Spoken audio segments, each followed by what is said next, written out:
што покрај штети од принос ќе се прават штети и од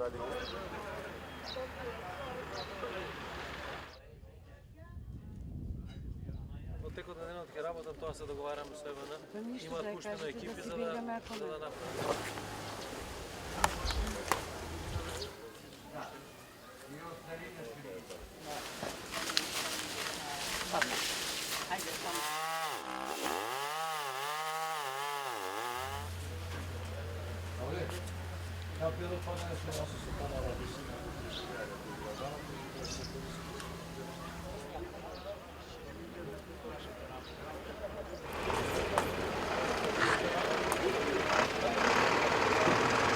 Вчера во Преспанскиот регион има и се случи едно тешко невреме кое беше пропратено со силен ветер, дожд и град, кое што нанесе голема штета на овошните насади.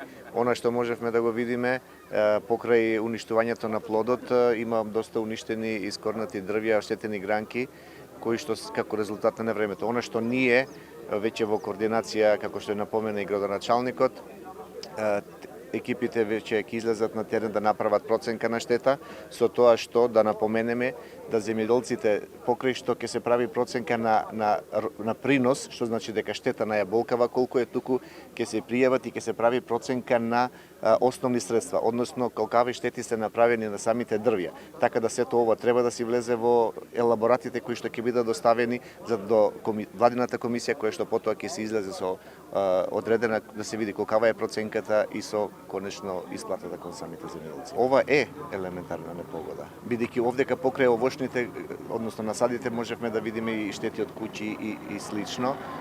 Делот оној кој што превземаме активности, би рекол, веќе се запознаени во Преспанскиот регион, кој што секоја година ни се повторуваат одредени временски вакви непогоди и неприлики, дали се тоа од ран мраз, град и слично, или како ова што се случува. Во програмата веќе се интервенира, каде што очекуваме да преку програмата за рурален развој интервенираме и имаме влијание на ваквите климатски промени. Знаеме дека технологијата тоа го овозможува, односно тоа е она засејување, алоцирање на облаците и намалување на штетата, односно со целта да тоа се отстрани целосно.